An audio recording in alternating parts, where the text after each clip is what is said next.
Governor, with all due respect, the question was about whether it seems fair to you that Mr. Trump said he brilliantly used the laws to pay as little tax as legally possible. Well, this is probably the difference between Donald Trump and Hillary Clinton and Senator Kaine.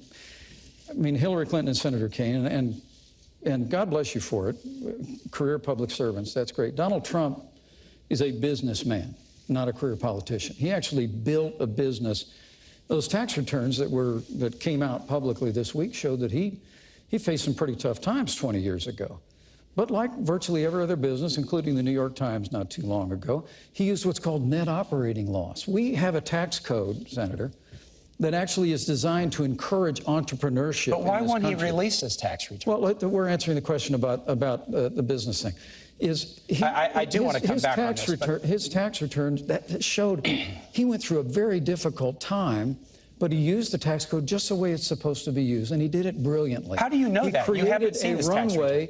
Because he's created a business that's worth billions of dollars today. How do you know that? And with regard to paying taxes, this whole riff about not paying taxes and people saying he didn't pay taxes for years, Donald Trump has created tens of thousands of jobs, and he's paid payroll taxes, sales taxes, Senator, I'm going to give you about 30 seconds to respond, and I have a question on Social Security. Hillary Clinton is going to raise taxes, and Donald Trump and I are going to cut them. Donald Trump started this campaign in 2014. He said, if I run for president, I will absolutely release my taxes. He's broken his first promise. Second, he stood on the stage on the stage last week, and when Hillary said you haven't been paying taxes, he said, that makes me smart. So it's smart not to pay for our military. It's smart not to pay for veterans. It's smart not to pay for teachers. And I guess all of us who do pay for those things, I guess we're stupid. And the last thing I'll say Senator, is this. Do you take all the deductions that you're entitled to? The last thing I want to ask Governor Pence is this. Governor Pence had to give Donald Trump his tax returns to show he was qualified to be vice president.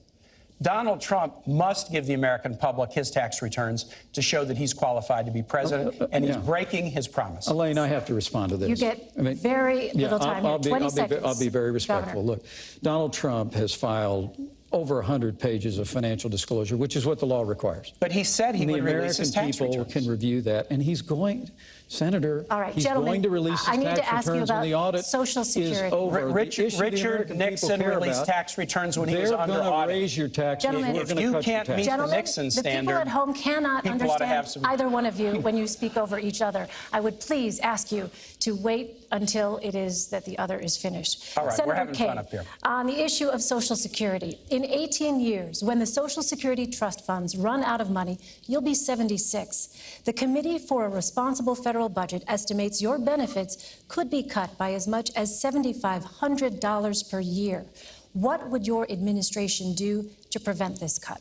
First, we're going to protect Social Security, which was one of the greatest programs that the American government has ever done. It happened at a time when you would work your whole life, raising your kids, working, being a little league coach or a Sunday school teacher, and then you would retire into poverty. And Social Security has enabled people to retire with dignity and overwhelmingly not be in poverty. We have to keep it solvent, and we will keep it solvent. And we'll look for strategies like adjusting the payroll tax cap upward in order to do that. Here's what Hillary and I will not do, and I want to make this very plain. We will never, ever engage in a risky scheme to privatize Social Security. Donald Trump wrote a book, and he said Social Security is a Ponzi scheme, and privatization would be good for all of us.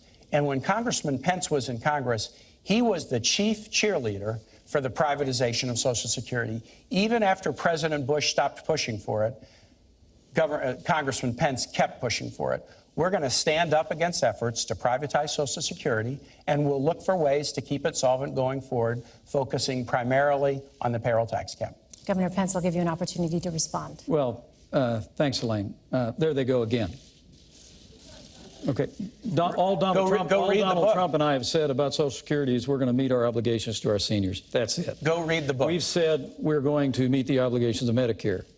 That's what this campaign is really about, Senator. And I get this is the old scare tactic that they roll out, scare the seniors. But you have a voting record, Governor. And I get all of that. I just, look, there's a question that you asked a little bit earlier that I have to go back to. I can't believe that you won't defend your own voting record. I have to go back to. Well, look, you're running with Hillary Clinton, who wants to raise taxes by $1 trillion, increase spending by $2 trillion. and you say you're going to keep the promises of Social Security. Donald Trump and I are going to cut taxes. We're going to reform government programs. You're going to raise taxes on the middle class. So we can meet the obligations of Social Security and Medicare. All right. If we stay on the path that your party has us on, we're going to be in a mountain range of debt, and we're going to face hard choices. Gentlemen, I want to move on now. You did ask us a question about debt, and the debt explosion on the Trump plan is much, much bigger than anything on the Clinton side. All right, let me move on now.